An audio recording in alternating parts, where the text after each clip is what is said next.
I'd like to tell you about the strangest secret in the world. Not long ago, Albert Schweitzer, the great doctor and Nobel Prize winner, was being interviewed in London, and a reporter asked him, "Doctor, what's wrong with men today?" The great doctor was silent a moment, and then he said, "Men simply don't think." And it's about this that I want to talk with you. We live today in a golden age. This is an era that man has looked forward, dreamed of, and worked toward for thousands of years. But since it's here, we pretty well take it for granted. We in America are particularly fortunate to live in the richest land that ever existed on the face of the earth, a land of abundant opportunity for everyone. But do you know what happens? Let's take 100 men who start even at the age of 25. Do you have any idea what will happen to those men by the time they're 65? These 100 men who all start even at the age of 25 believe they're going to be successful. If you asked any one of these men if he wanted to be a success, he'd tell you that he did. And you'd notice that he was eager toward life, that there was a certain sparkle to his eye, an erectness to his carriage, and life seemed like a pretty interesting adventure to him. But by the time they're 65, 1 will be rich, 4 will be financially independent, 5 will still be working, 54 will be broke. Now think a moment.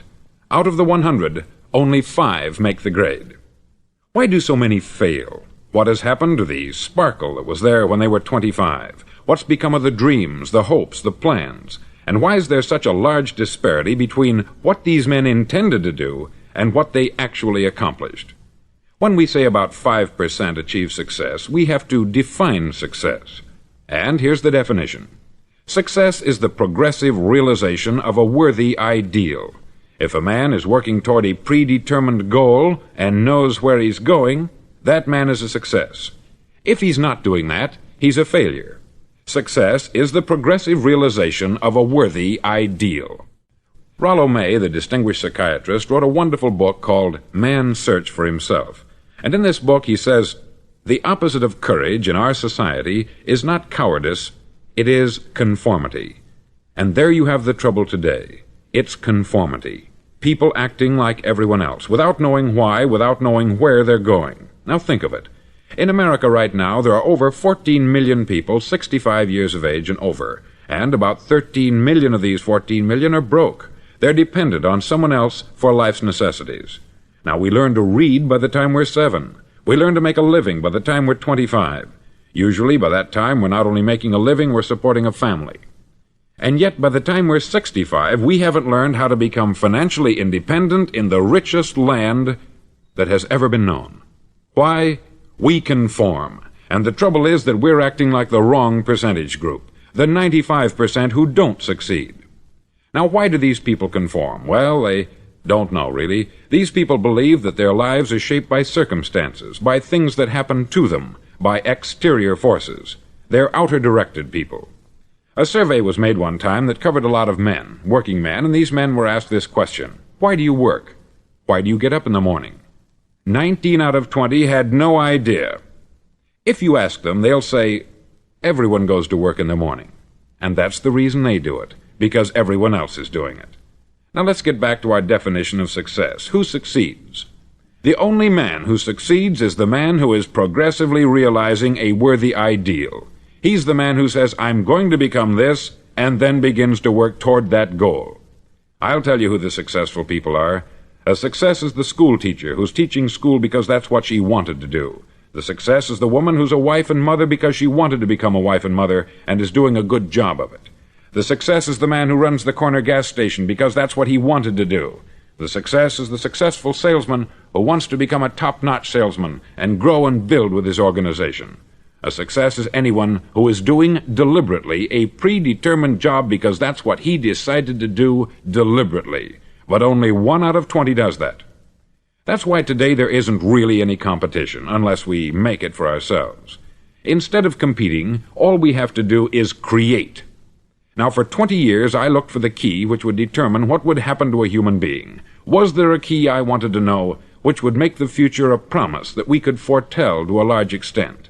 Was there a key that would guarantee a person's becoming successful if he only knew about it and knew how to use it?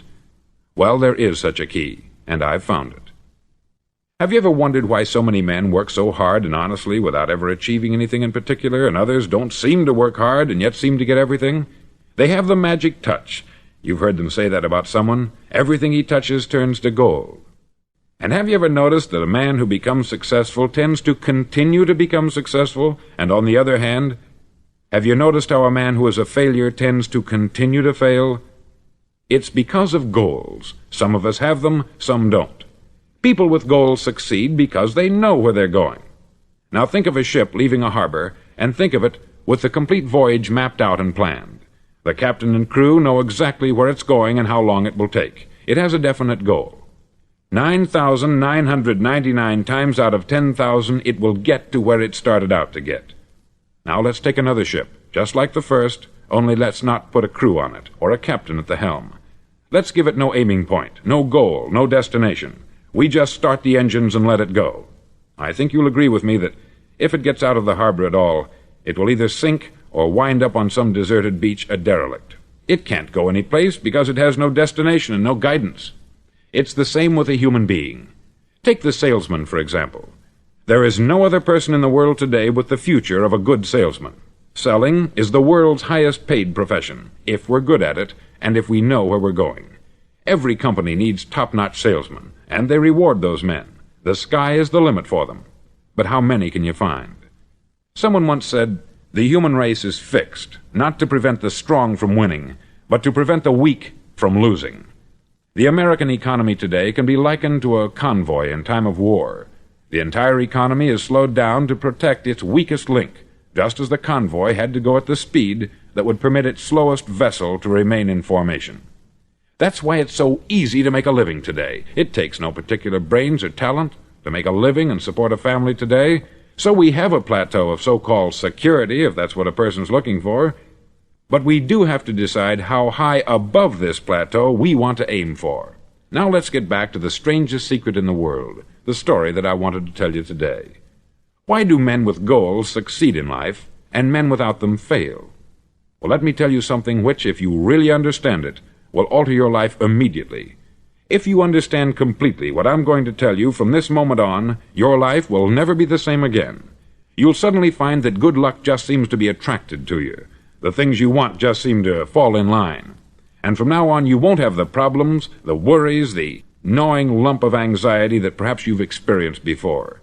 Doubt, fear, well, they'll be things of the past. Here's the key to success, and the key to failure. We become what we think about. Now let me say that again. We become what we think about. Throughout all history, the great wise men and teachers, philosophers and prophets have disagreed with one another on many different things. It is only on this one point that they are in complete and unanimous agreement. Listen to what Marcus Aurelius, the great Roman emperor, said. He said, "A man's life is what his thoughts make of it."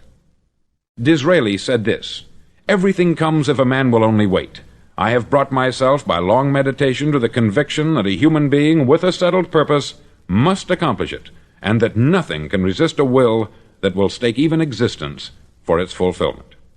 Ralph Waldo Emerson said this, "A man is what he thinks about all day long." William James said, "The greatest discovery of my generation is that human beings can alter their lives by altering their attitudes of mind." And he also said, "We need only in cold blood act as if the thing in question were real, and it will become infallibly real by growing into such a connection with our life that it will become real. It will become so knit with habit and emotion that our interest in it will be those which characterize belief." He also said this, "If you only care enough for a result, you will almost certainly attain it. If you wish to be rich, you will be rich. If you wish to be learned, you will be learned. If you wish to be good, you will be good. Only you must then really wish these things, and wish them exclusively, and not wish at the same time 100 other incompatible things just as strongly." In the Bible you read, in Mark 9:23, "If thou canst believe, all things are possible to him that believeth." Dr. Norman Vincent Peale said this, "This is one of the greatest laws in the universe. Fervently do I wish I had discovered it as a very young man. It dawned upon me much later in life, and I've found it to be one of the greatest, if not my greatest discovery, outside of my relationship to God. And the great law, briefly and simply stated, is that if you think in negative terms, you'll get negative results. If you think in positive terms, you will achieve positive results. That is the simple fact which is at the basis of an astonishing law of prosperity and success. In 3 words, believe and succeed. William Shakespeare put it this way: "Our doubts are traitors, and make us lose the good we oft might win, by fearing to attempt." George Bernard Shaw said, "People are always blaming their circumstances for what they are. I don't believe in circumstances. The people who get on in this world are the people who get up and look for the circumstances they want, and if they can't find them, make them." Well, it's pretty apparent, isn't it? And every person who discovered this for a while believed that he was the first one to work it out. We become what we think about. Now, it stands to reason that a person who's thinking about a concrete and worthwhile goal is going to reach it, because that's what he's thinking about. And we become what we think about. Conversely, the man who has no goal, who doesn't know where he's going, and whose thoughts must therefore be thoughts of confusion and anxiety and fear and worry, becomes what he thinks about. His life becomes one of frustration, fear, anxiety, and worry. And if he thinks about nothing, he becomes nothing. Now, how does it work? Why do we become what we think about? Well, I'll tell you how it works as far as we know. Now, to do this, I want to tell you about a situation that parallels the human mind. Suppose a farmer has some land, and it's good, fertile land. Now, the land gives the farmer a choice. He may plant in that land whatever he chooses. The land doesn't care. It's up to the farmer to make the decision. Now, remember, we're comparing the human mind with the land, because the mind, like the land, doesn't care what you plant in it. It will return what you plant, but it doesn't care what you plant. Now, let's say that the farmer has 2 seeds in his hand. One is a seed of corn, the other is nightshade, a deadly poison. He digs 2 little holes in the earth, and he plants both seeds, one corn, the other nightshade. He covers up the holes, waters, and takes care of the land, and what will happen? Invariably, the land will return what is planted. As it's written in the Bible, "As ye sow, so shall ye reap." Remember, the land doesn't care. It will return poison in just as wonderful abundance as it will corn. So up come the 2 plants, one corn, one poison. Now, the human mind is far more fertile, far more incredible and mysterious than the land, but it works the same way. It doesn't care what we plant. Success, failure. A concrete, worthwhile goal, or confusion, misunderstanding, fear, anxiety, and so on. But what we plant, it will return to us. You see, the human mind is the last great unexplored continent on the earth. It contains riches beyond our wildest dreams. It will return anything we want to plant. Now, you might say, well, if that's true, why don't people use their minds more? Well, I think they've figured out an answer to that, too. Our mind comes as standard equipment at birth. It's free, and things that are given to us for nothing we place little value on. Things that we pay money for, we value. The paradox is that exactly the reverse is true. Everything that's really worthwhile in life came to us free. Our mind, our soul, our body, our hopes, our dreams, our ambitions, our intelligence, our love of family and children and friends. All these priceless possessions are free, but the things that cost us money are actually very cheap and can be replaced at any time. A good man can be completely wiped out and make another fortune. He can do that several times. Even if our home burns down, we can rebuild it, but the things we got for nothing, we can never replace. The human mind isn't used merely because we take it for granted. Familiarity breeds contempt. It can do any kind of job we assign to it, but generally speaking, we use it for little jobs instead of big important ones. Universities have proved that most of us are operating on about 10% of our abilities. Decide now, what is it you want? Plant your goal in your mind. It's the most important decision you'll ever make in your entire life. Do you want to be an outstanding salesman, a better worker at your particular job? Do you want to go places in your company, in your community? All you've got to do is plant that seed in your mind. Care for it. Work steadily toward your goal, and it will become a reality. It not only will, there's no way that it cannot. You see, that is a law, like the laws of Sir Isaac Newton, the laws of gravity. If you get on top of a building and jump off, you'll always go down. You'll never go up. And it's the same with all the other laws of nature. They always work. They're inflexible. Think about your goal in a relaxed, positive way. Picture yourself in your mind's eye as having already achieved this goal. See yourself doing the things you will be doing when you've reached your goal. Ours has been called the phenobarbital age, the age of ulcers and nervous breakdowns. At a time when medical research has raised us to a new plateau of good health and longevity, far too many of us worry ourselves into an early grave trying to cope with things in our own little personal ways, without learning a few great laws that will take care of everything for us. These things we bring on ourselves through our habitual way of thinking. Every one of us is the sum total of his own thoughts. He is where he is because that is exactly where he really wants to be, whether he'll admit that or not. Each of us must live off the fruit of his thoughts in the future, because what you think today and tomorrow, next month and next year, will mold your life and determine your future. You're guided by your mind. I remember one time I was driving through Arizona and I saw one of those giant earth-moving machines roaring along the road at about 35 miles an hour with what looked like 20 tons of dirt in it, a tremendous, incredible machine, and there was a little man perched way up on top with the wheel in his hands guiding it. And as I drove along, I was struck by the similarity of that machine to the human mind. Just suppose you're sitting at the controls of such a vast source of energy. Are you going to sit back and fold your arms and let it run itself into a ditch? Or are you going to keep both hands firmly on the wheel and control and direct this power to a specific, worthwhile purpose? It's up to you.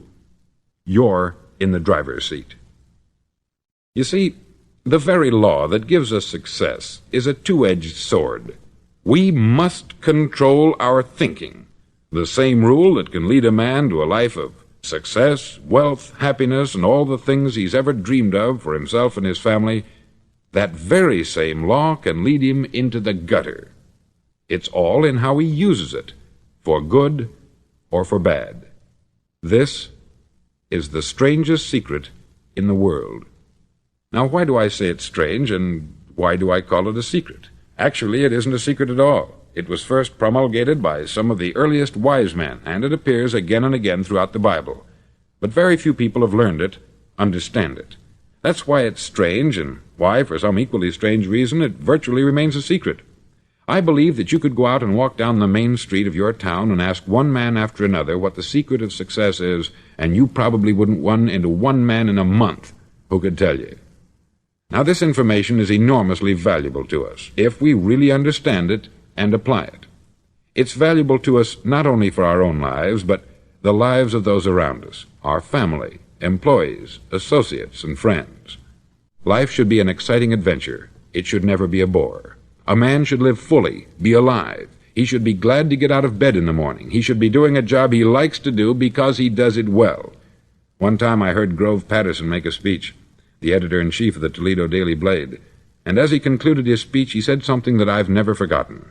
He said something like this: "My years in the newspaper business have convinced me of several things, among them that people are basically good, and that we came from someplace, and we're going someplace. So we should make our time here an exciting adventure. The architect of the universe didn't build a stairway leading nowhere." And the greatest teacher of all, the carpenter from the plains of Galilee, gave us the secret time and time again. "As ye believe, so shall it be done unto you." I've explained the strangest secret in the world and how it works. Now I want to explain how you can prove to yourself the enormous returns possible in your own life by putting this secret to a practical test. I want you to make a test that will last 30 days. Now, it isn't going to be easy. If you'll give it a good try, it will completely change your life for the better.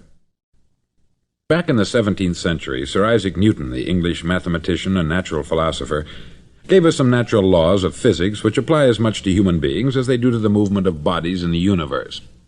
Now, one of these laws is that for every action, there is an equal and opposite reaction. Simply stated, as it applies to you and me, it means we can achieve nothing without paying the price. The results of your 30-day experiment will be in direct proportion to the effort you put forth. To be a doctor, you must pay the price of long years of difficult study. to be successful in selling, and remember that each of us succeeds to the extent of his ability to sell, selling our families on our ideas, selling education in schools, selling our children on the advantages of living the good and honest life, selling our associates and employees on the importance of being exceptional people, to, of course, the profession of selling itself. But to be successful in selling our way to the good life, we must be willing to pay the price. Now, what is that price? Well, it's many things. First, it's understanding emotionally, as well as intellectually, that we literally become what we think about, that we must control our thoughts if we're to control our lives. It's understanding fully that, as ye sow, so shall ye reap. Secondly, it's cutting away all the fetters from the mind and permitting it to soar as it was divinely designed to do. It's the realization that your limitations are self-imposed, and that the opportunities for you today are enormous beyond belief. It's rising above narrow-minded pettiness and prejudice. Thirdly, to use all your courage to force yourself to think positively on your own problem, to set a definite and clearly defined goal for yourself, to let your marvelous mind think about your goal from all possible angles, to let your imagination speculate freely upon many different possible solutions, to refuse to believe there are any circumstances sufficiently strong to defeat you in the accomplishment of your purpose, to act promptly and decisively when your course is clear, and to keep constantly aware of the fact that you are, at this moment, standing in the middle of your own acre of diamonds, as Russell Conwell used to point out. Fourth, save at least 10% of what you earn. It's also remembering that no matter what your present job, it has enormous possibilities if you're willing to pay the price. Now let's just go over the important points in the price each of us must pay to achieve the wonderful life that can be ours. It is, of course, worth any price. 1. You will become what you think about. 2. Remember the word imagination. Let your mind soar. 3. Courage. Concentrate on your goal every day. 4. Save 10% of what you earn. And action. Ideas are worthless unless we act on them. Now I'll try to outline the 30-day test I want you to make. Now keep in mind that you have nothing to lose by making this test, and everything you could possibly want to gain. There are two things that may be said of everyone. Each of us wants something, and each of us is afraid of something. I want you to write on a card what it is you want more than anything else. It may be more money. Perhaps you'd like to double your income or make a specific amount of money. It may be a beautiful home. It may be success at your job. It may be a particular position in life. It could be a more harmonious family. Each of us wants something. Write down on your card specifically what it is that you want. Make sure it's a single goal and clearly defined. You needn't show it to anyone, but carry it with you so that you can look at it several times a day. Think about it in a cheerful, relaxed, positive way each morning when you get up, and immediately you have something to work for, something to get out of bed for, something to live for. Look at it every chance you get during the day and just before going to bed at night. As you look at it, remember that you must become what you think about, and since you're thinking about your goal, you realize that soon it will be yours. In fact, it's yours really the moment you write it down and begin to think about it. Look at the abundance all around you as you go about your daily business. You have as much right to this abundance as any other living creature. It's yours for the asking. Now we come to the difficult part. Difficult because it means the formation of what is probably a brand new habit, and new habits are not easily formed. Once formed, however, it'll follow you for the rest of your life. Stop thinking about what it is you fear.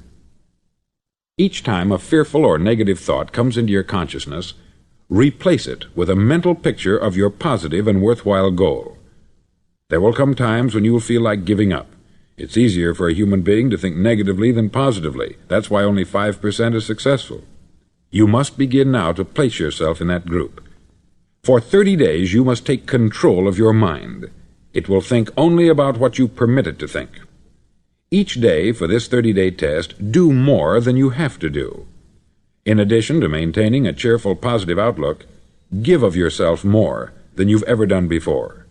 Do this knowing that your returns in life must be in direct proportion to what you give. The moment you decide on a goal to work toward, you're immediately a successful person.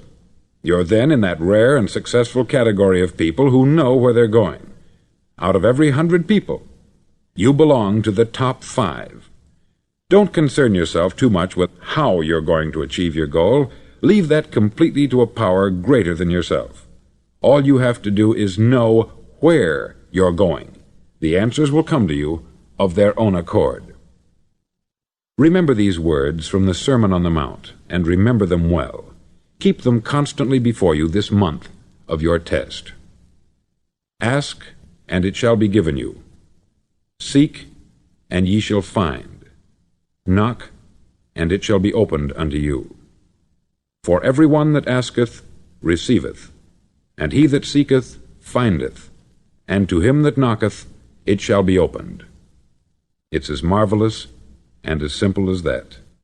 In fact, it's so simple that in our seemingly complicated world it's difficult for an adult to understand that all he needs is a purpose and faith. For 30 days, do your best.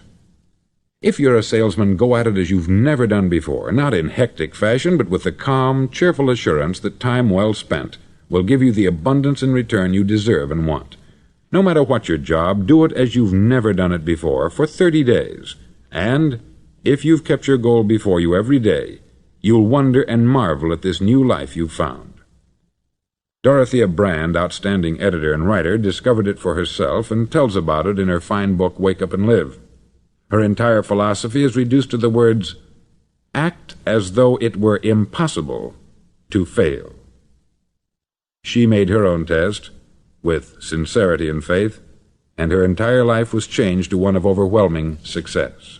Now you make your test for 30 full days. Don't start your test until you've made up your mind to stick with it. You see, by being persistent, you're demonstrating faith. Persistence is simply another word for faith. If you didn't have faith, you would never persist. If you should fail during your first 30 days, by that I mean suddenly find yourself overwhelmed by negative thoughts, you've got to start over again from that point and go 30 more days. Gradually your new habit will form until you find yourself one of that wonderful minority to whom virtually nothing is impossible. Don't forget the card. It's vitally important as you begin this new way of living. On one side of the card, write your goal, whatever it may be. On the other side, write the words we've quoted from the Sermon on the Mount. Ask, and it shall be given you. Seek, and ye shall find.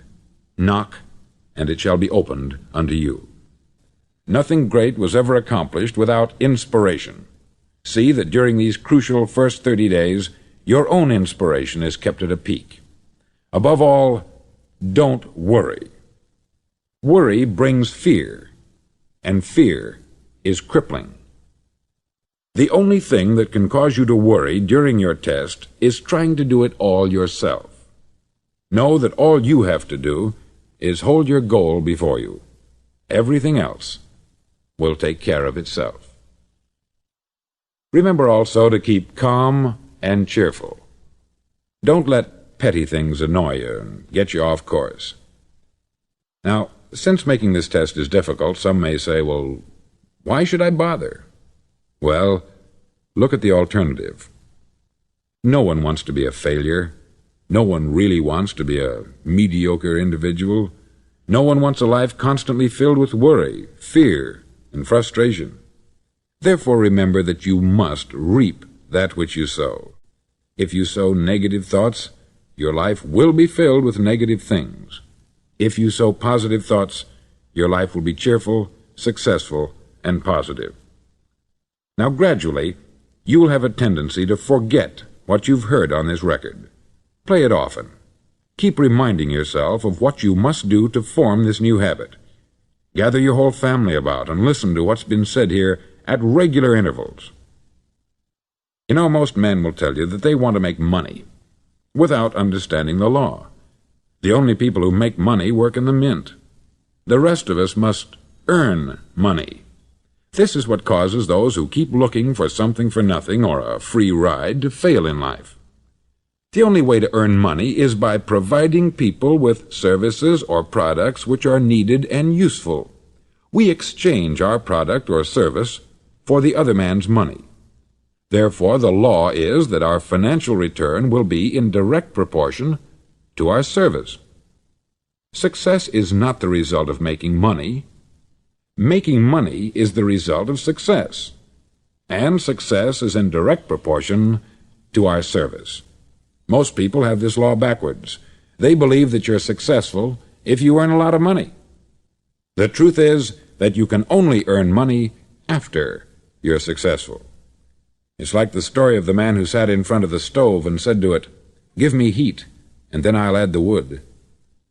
How many men and women do you know, or do you suppose there are today, who take the same attitude toward life? There are millions.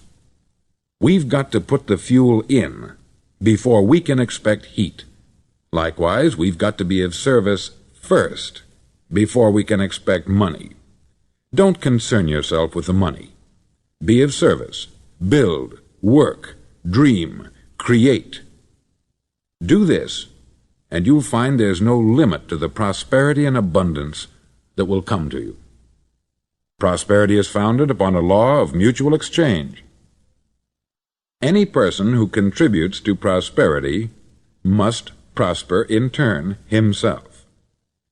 Sometimes the return will not come from those you serve, but it must come to you from someplace, for that is the law. For every action there is an equal and opposite reaction.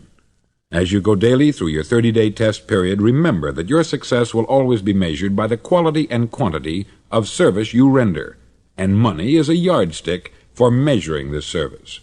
No man can get rich himself unless he enriches others.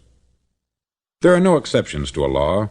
You can drive down any street in America and from your car estimate the service that's being rendered by the people living on that street. Had you ever thought of this yardstick before? It's interesting. Some, like ministers and priests and other devoted people, measure their returns in the realm of the spiritual, but again, their returns are equal to their service. Once this law is fully understood, any thinking person can tell his own fortune. If he wants more, he must be of more service to those from whom he receives his return. If he wants less, he has only to reduce this service. This is the price you must pay for what you want.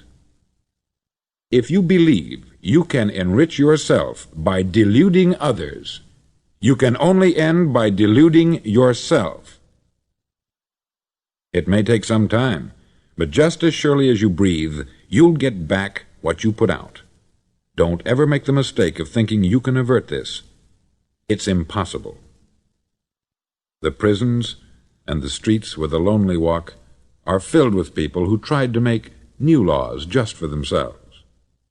We may avoid the laws of man, but there are greater laws that cannot be broken.